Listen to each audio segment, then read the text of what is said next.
Hello everyone, welcome to my channel. दोस्तों, मेरे channel में आप सभी का स्वागत है और जो न्यू सब्सक्राइबर हैं उनका हार्दिक अभिनंदन है। दोस्तों, कैसे हैं आप सब? मैं अंकिता जबलपुर से कर रही हूं आप सबका स्वागत।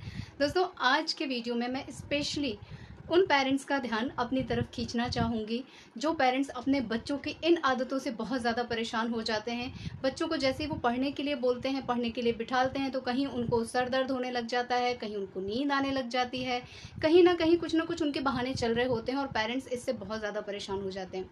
इतना ही नहीं, स्कूल में भी बच्चों के साथ ये सारी चीज़ें होती हैं कि जब टीचर उनको पढ़ा रहे होते हैं तो उनको जमाई आने लग जाती है, ऊँघने लग जाते हैं, उसी समय उनकी पलक झपकने लग जाती है, थकान महसूस होने लग जाती है, या कई बच्चों को भूख लग जाती है।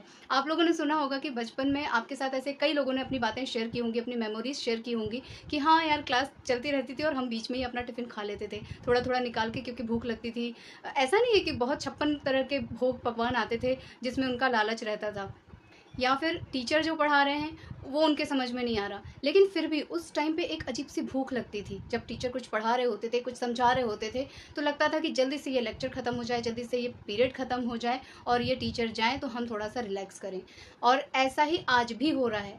आज की डेट में भी बच्चों को ऐसा लगता है कि जल्दी से छुट्टी हो जाए, पढ़ने के लिए कोई ना बोले, और जब हम उनको उनके टाइम टेबल के हिसाब से पढ़ने बिठाते हैं तो कुछ ना कुछ प्रॉब्लम उनको होगी। उसी टाइम उनको भूख लगेगी, उसी टाइम उनको नींद आएगी, उसी टाइम उनको थकान लगने लग जाएगी, या कहीं ना कहीं बॉडी पेन चालू हो जाएगा।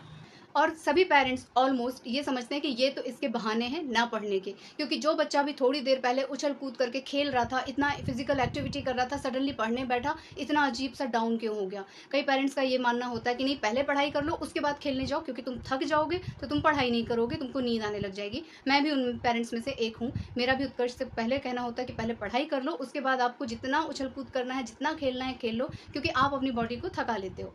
लेकिन इसका कहीं ना कहीं कुछ अलग कारण होता है जो बच्चे इस तरह से रिएक्ट करते हैं। उन्हीं कारणों पे आज जो है मैं चर्चा करने जा रही हूँ कि आखिर इसका क्या रीज़न होता है, ऐसा क्यों होता है। वो सारी बातों पे आज मैं सारे पेरेंट्स का ध्यान जो है अपनी वीडियो की तरफ खींचना चाहूँगी, तो आप लोग ज़रा ध्यान से सुनिएगा। एक्चुअली में क्या होता है कि हमारे बच्चे जो हैं वो नन्हे मुन्ने होते हैं और सभी पेरेंट्स उनको बहुत अच्छी तरह से सारी चीज़ें समझाना चाहते हैं। स्कूल में भी टीचर अपने अपने सब्जेक्ट अच्छी तरह से एक्सप्लेन करते हैं ताकि बच्चों के वो माइंड में अच्छी तरह से फीड हो जाए, बच्चे उन सारे रूल्स को, सारे रेगुलेशंस को अच्छी तरह से एकदम बाय हार्ट जो है लर्न कर लें। और कहीं ना कहीं समहाउ बच्चों का मन जो है, मस्तिष्क जो है वो बहुत छोटू सा होता है। उसके ऊपर जब एक के बाद एक के बाद एक के बाद हम एक सारी चीज़ें डालने लग जाते हैं तो कहीं ना कहीं वो पजल्ड हो जाते हैं, वो उलझ जाते हैं। जिस टाइम पे जो टीचर जिस सब्जेक्ट को समझा रहा होता है, पढ़ा रहा होता है, वो चीज़ उनको एकदम क्लियरली समझ में आती है, बट उसी के ऊपर दूसरा टीचर दूसरा सब्जेक्ट, तीसरा टीचर जो है तीसरा सब्जेक्ट ला के डाल देगा, तो कहीं ना कहीं थोड़ी उलझन हो जाती है। इसलिए क्लास में गैप दिए जाते हैं। टीचर जब अपनी क्लास पढ़ाने के लिए आते हैं तो 5 मिनट का एक छोटू सा ब्रेक वो आने जाने में ही ले लेते हैं, या आने के बाद तुरंत पढ़ाना एकदम से शुरू नहीं करते हैं। ठीक है, ये तो हो गई एक स्कूल व्यवस्था या टीचिंग व्यवस्था की बातें। लेकिन हम पेरेंट्स जब घर में बच्चों को पढ़ने बोलते हैं और बच्चा जब इस तरह से रिएक्ट करने लग जाता है, इस तरह से बोलने लग जाता है कि मुझे यहाँ दर्द हो रहा है, मुझे भूख लग गई, मुझे प्यास लगी, मुझे टॉयलेट आ गई, मुझे नींद आ रही है, या मुझे थकान लग रही है, या मुझे इस जगह पे पेन हो रहा है, उसका रीज़न क्या होता है? जिस टाइम पे हम बच्चों को पढ़ने के लिए बोलते हैं वो अपना पूरा फोकस, पूरा कंसंट्रेशन उस पढ़ाई में लगाने की कोशिश कर रहे होते हैं। उनकी जितनी शक्ति होती है, ब्रेन की जितनी ताकत होती है, वो सारी की सारी उस फोकस, उस कंसंट्रेशन में लग जाती है, जिसको हम बोलते हैं हाई लेवल कंसंट्रेशन। जब भी कभी, चाहे वो बच्चा हो, बड़ा हो, बूढ़ा हो, या कोई ऑफिस में वर्क करते टाइम अपना पूरा हाई लेवल कंसंट्रेशन का यूज़ करते हैं, हमें भी थकान होने लग जाती है। हम बड़े उस टाइम पे क्या करते हैं, डार्क चॉकलेट खा लेंगे, या फिर कॉफ़ी पी लेंगे, या हमें किसी जटिल समस्या पे कभी कोई मीटिंग करनी होती है तो हम उस मीटिंग में भी ये सारी चीज़ें करते हैं। कॉफ़ी होती है वहाँ पे, कुछ मीठा होता है वहाँ पे, या फिर हम लोग जिस टाइम पे लगातार कंप्यूटर पे या अपना कोई भी फाइल वर्क कर रहे होते हैं उस टाइम पे भी हमारे आसपास जो है ये सारी चीज़ें मौजूद होती हैं। हम कैफीन का यूज़ करते हैं ताकि हमारा माइंड जो है एक्टिव हो जाए, हमारी थकान दूर हो जाए, हम रिलैक्स हो जाए और हमारा पूरा कंसंट्रेशन जो है अपने काम पे लग जाए, पूरा फोकस हमारा जो है अपने काम पे होना चाहिए। सो यही चीज़ें जो है बच्चों के साथ भी होती हैं कि वो अपना पूरा हाई लेवल कंसंट्रेशन अपनी पढ़ाई पे लगाने की पूरी कोशिश कर रहे होते हैं, जितनी भी उनके अंदर शक्ति होती है, इच्छा शक्ति होती है, और वो जल्दी ही थक जाते हैं, जल्दी ही उनकी बॉडी जो है कुछ ना कुछ डिमांड करने लग जाती है, और अगर वो इस चीज़ को ध्यान ना दें तो वो फोकस नहीं कर पाते हैं। ये तो हो गया कारण। अब इसका क्या निदान है? भाई, फोकस तो हमें करना है, पढ़ाई हमें करना है, काम तो हम छोड़ नहीं सकते। इसके लिए हमें क्या करना चाहिए? तो हम पेरेंट्स जो कर सकते हैं, बच्चों को जो हैबिट डलवा सकते हैं, वो मैं आज आप लोगों को बताती हूँ। उसे न केवल बच्चे अपनाएं बल्कि बड़े भी ज़रूर अपनाएं। ब्रेन को रिलैक्स करने के लिए बहुत सारी मुद्राएं होती हैं, बहुत सारे योगासन होते हैं, बहुत सारे ध्यान, चिंतन, मनन सब कुछ होता है। लेकिन एक मुद्रा ऐसी होती है जो हम सब अनजाने में ज़रूर करते हैं। जब हमें कोई चीज़ समझ में नहीं आ रही होती है, हमारा माइंड उस चीज़ को फोकस कर रहा होता है, लेकिन हमारे हाथों की एक्टिविटी अपने आप उस मुद्रा को कर रही होती है। कैसे? जब भी कभी हम किसी चीज़ को फोकस कर रहे होते हैं या किसी चीज़ पे विचार कर रहे होते हैं, तो हमारे ये जो हाथ हैं, इनकी फिंगर्स आपस में ऐसे टैप कर रही होती हैं जल्दी जल्दी। आप लोग ध्यान दीजिए और ज़रूर मेरी बात से एग्री करिएगा, कमेंट डाउन करिएगा कि बताइए, जब कभी आप ऐसी गूढ़ चिंतन में होते हैं, फोकस कर रहे होते हैं, हाई लेवल कॉन्सेंट्रेशन आपका कहीं पे लग रहा होता है, उस टाइम पे ये मुद्रा आपकी होती है या नहीं, इस तरह से। तो ये जो मुद्रा है, ये माइंड रिलैक्स करने की मुद्रा है। ये जो हम प्रेस करते हैं अपनी फिंगर टिप्स को आपस में मिला के, इससे हमारे माइंड को एनर्जी मिलती है, वो रिलैक्स होता है और हम अनजाने में ही इस मुद्रा को कर रहे होते हैं। कई बच्चों को मैंने देखा है, जब टीचर उनसे कुछ पूछ रहा होता है, टेस्ट ले रहा होता है, उस टाइम पे भी वो या तो इस तरह कर रहे होते हैं या अपने हाथों को मसल रहे होते हैं या अपनी फिंगर को चटका रहे होते हैं। तो ये क्या है? ये जो हमारी बॉडी लैंग्वेज है, ये जो हमारी बॉडी की ऑटोमेटिकली होने वाली गतिविधियाँ हैं, ये सारी चीज़ें हम अनजाने में कर रहे होते हैं। उससे हमारी बॉडी, हमारा माइंड रिलैक्स हो रहा होता है। लेकिन ये जो मुद्रा मैं आपको बता रही हूँ, ये प्रॉपर क्या मुद्रा है वो मैं आप लोगों के साथ शेयर करती हूँ। हमें अपने बच्चों से कहना है कि जिस टाइम पे भी वो थकान महसूस करते हैं या उनको भूख आती है या नींद लगती है, इस तरह का कुछ फील होता है पढ़ाई के टाइम पे, उस टाइम पे बस उन्हें 2-5 मिनट रिलैक्स होके इस तरह से अपनी फिंगर्स को एक दूसरे के ऊपर प्रेस करना है, मुश्किल से 1 मिनट। और साथ में क्या करना है, जो उनकी आईज़ है, उस आईज़ को आईब्रोज की तरफ फोकस करना है। कैसे? इस तरह से।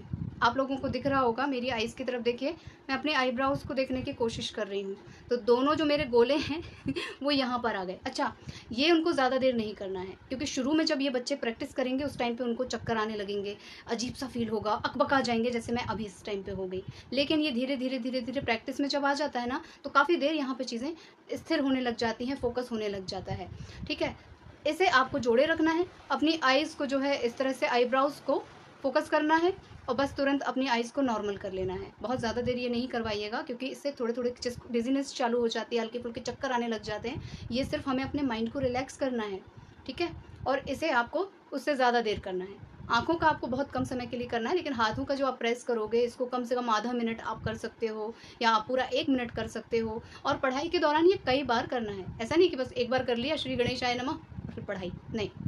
जब जब ऐसा लगे कि थकान हो रही है, जब जब ऐसा लगे कि अरे भूख लग रही है, ध्यान इधर उधर भटक रहा है, उस टाइम पे आपको करना ही करना है। इसका कोई टाइम नहीं है, आप आराम से बैठ जाओ। अच्छा, अगर आपको इसे एज ए योगा फॉलो करना है, जिस टाइम पे हम एक्सरसाइज करते हैं, चाहे प्राणायाम करते हैं, जो लोग करते हैं उनके लिए बता रही हूँ, जो नहीं करते उनके लिए नहीं। जो लोग करते हैं, इसे उस टाइम पे आप ज़रूर से 5 मिनट कीजिए, 5 मिनट कीजिए। तो आपको दिन भर इस तरह की वीकनेस या थकान या उलझन महसूस ही नहीं होगी। आप ऑलरेडी बहुत रिलैक्स्ड रहेंगे, चीज़ों को बहुत लाइटली लेने लग जाएंगे। क्योंकि जब हमारा दिमाग पजल्ड हो जाता है, जब हमारे दिमाग में बहुत सारी चीज़ें एक साथ चल रही होती हैं, उस टाइम पे सबसे ज़्यादा असर हमारी बॉडी पे पड़ता है।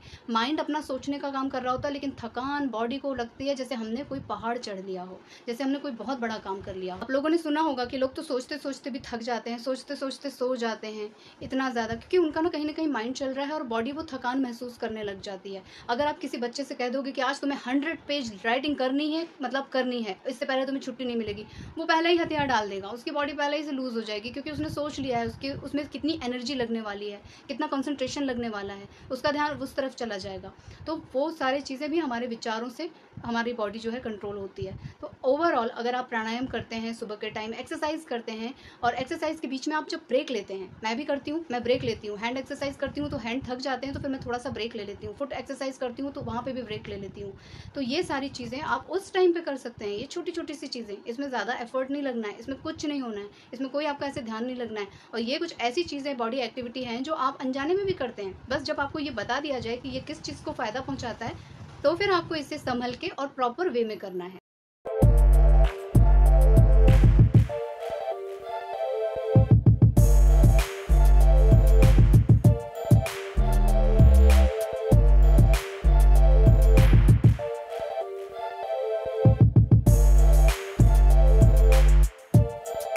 इसके अलावा 1-2 मुद्राएं और हैं, वो भी मैं बता देती हूँ। ये तो करना है, इसके साथ आप